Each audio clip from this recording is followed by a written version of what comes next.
I got divorced 6 months after getting married.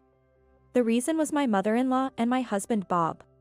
They called me a member of the family, yet on the other hand, they completely alienated and pushed me away. With the phrase, a total stranger. I'm Emily, and I married Bob, who was the same age as me, a year ago when we were 29. We lived in a house about a 10-minute walk from my in-laws' place.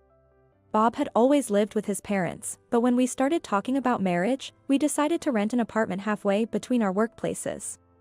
However, my mother-in-law took it upon herself to find a vacant house near her home and sign the lease.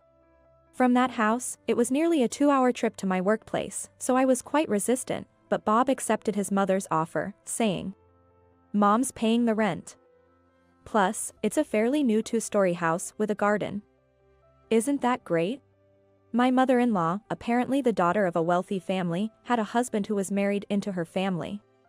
Before getting married, I met them a few times, but the father-in-law always seemed diminished, barely noticeable.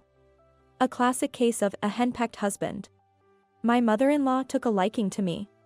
But not for my personality, she liked that I had no home to return to. My brother had married and taken over our family home, living with his 3 kids and our parents, so there was no place for me to return to. She thought I would devote myself as a member of her family. I thought it was an outdated way of thinking, but I was happy to be told, "Emily, you'll fit right in as a member of our family." And didn't mind it much. But I did find it a bit strange how much they rushed the marriage. "Need to get Bob married off quickly, or it'll be troublesome," his mother said insinuatingly. Right after the honeymoon, I realized that being a member of the family meant conforming to my mother-in-law's ideas. Our rented house, remodeled to her liking, didn't suit me at all. Colorful, flashy curtains, Rococo-style furniture with claw feet, and a Persian rug with a heavy pattern, all luxurious but cluttered and lacking harmony. When my mother-in-law said with a smile, "I got these from our family's furniture store to celebrate you joining our family. Isn't it wonderful?" I was dumbfounded, but I endured it because Bob was happy. But at that moment, I had a bad feeling. That feeling proved right. As soon as we started our married life, my mother-in-law began summoning me daily. She had me cook and criticized everything. Sloppy use of knives, wrong heat control, poor choice of dishes, too much oil, too salty. She made me never want to cook again. "You might have learned differently in your rural hometown, but now that you're part of our family, you need to learn our ways," she said coldly. Heartbroken, I returned home crying, only to have Bob say, "It's tough at first, but keep at it. Mom's being strict because she sees you as family. Think of it as tough love." So, I tried to rally and persevere. But being constantly criticized, I started losing confidence. It didn't help that they also disparaged my family. Even Bob started mocking me as a country girl, saying, "Guess you can't teach someone with a different upbringing." And just 2 months into our marriage, he began coming home late, leaving me alone. I started to wonder if this marriage was a mistake. During this time, my mother-in-law collapsed with a heart condition and had to be hospitalized. The cause was hypertension. According to the doctor, her blood was thick from too much salt and lack of exercise. Having never been in the position of a sick family member, I was at a loss for what to do.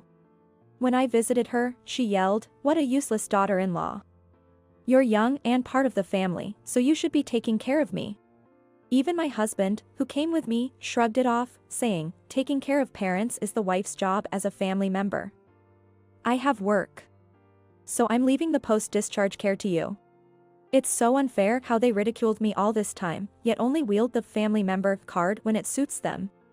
Plus, as a full-time employee, did this mean I had to take over the household chores at my in-laws after she got discharged? When I brought this up to Bob, he said, "Then quit your job.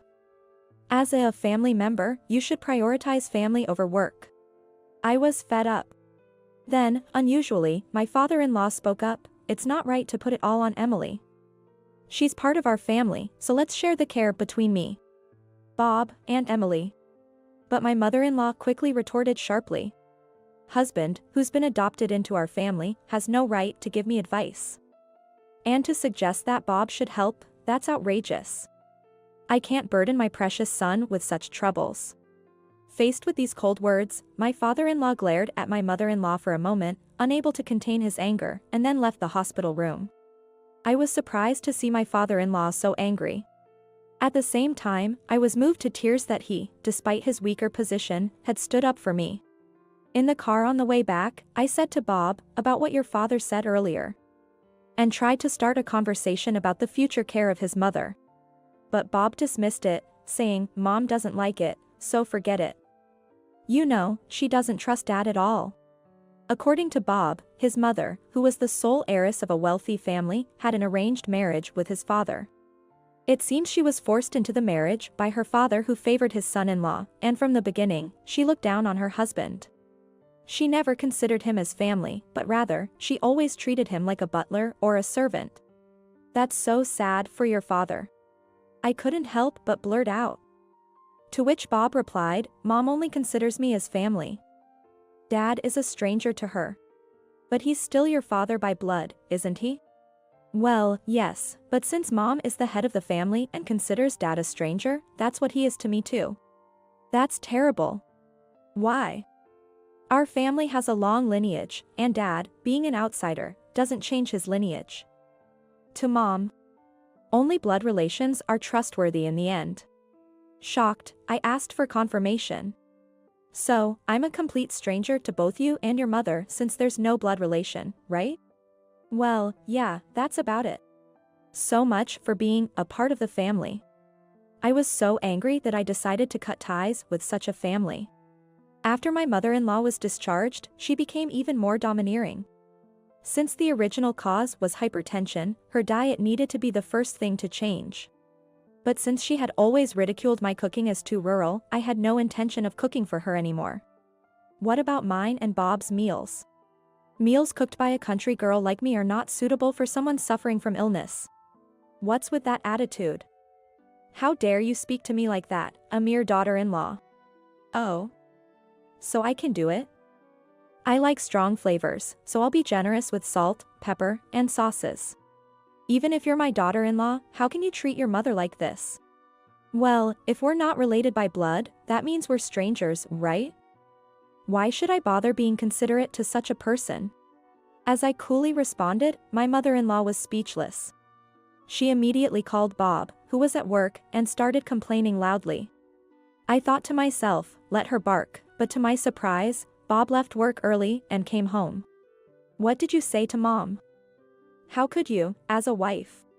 I was appalled at his mama's boy attitude. "Wife? What's that?" "What? A wife is a wife.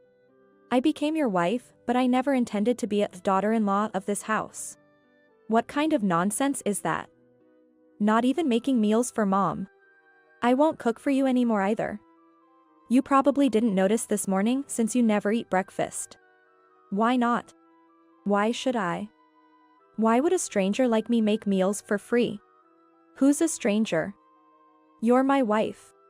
Have you forgotten already?" "I confirmed it before. Since I have no blood relation to you or your mother, I'm a complete stranger." With that, Bob was at a loss for words. I left Bob and my mother-in-law and went straight back to the rented house. And so, I began packing my belongings to send them to my parents' house for the time being. I had already explained the situation to my parents and my brother and his wife, and they agreed to temporarily store my belongings. While I was planning to stay in a hotel for a while and rent an apartment as soon as possible, I was surprised when my father-in-law showed up. He then told me something shocking. "Hey. I thought you just left suddenly, but then you sent a divorce paper. What's going on?" A few days later, I received a call from Bob. "What, you want a wife who won't cook for you, won't do your laundry, won't take care of you at all, a complete stranger? Are you still saying that? Let me make it clear, even if we don't divorce, I will never take care of you again. Are you okay with that?" With that, Bob fell silent. Why not just have another woman come? You had a favorite girl at a nightclub even before we got married, right? As I casually mentioned this, Bob's voice rose. What are you talking about? Your father told me. You were quite smitten with her, even bringing her to your parents' house. Your mother said she was after the family's wealth and kicked her out, right? No wonder your mother was so eager to rush our marriage. But Bob. You're still secretly seeing her, aren't you? Why not marry her?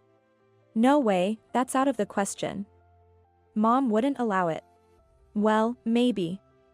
But having affairs and cheating are enough reasons for divorce, so you'll have to pay alimony. I've got photographic evidence from a private detective.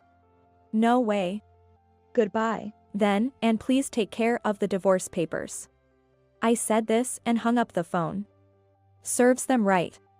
Since then, things have apparently been tough at my in-laws' house. When my father-in-law came, he told me he was divorcing my mother-in-law and had put their house up for sale.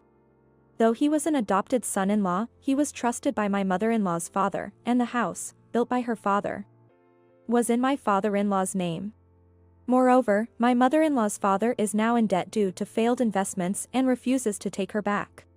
Furthermore, I heard that my mother-in-law squandered her money, and the divorce settlement was meager. Now, Bob and his mother live in an old apartment, barely making ends meet. As for me, I didn't quit my job after marriage, so I'm still working hard at the same company. Since I divorced after just 6 months of marriage, I refunded the entire amount of the wedding gifts to those who had given them. Everyone hesitated to accept at first, but when I said, "Don't worry, I got a good sum from my ex-husband," they laughed and accepted. This way, I can work at this company without any lingering issues.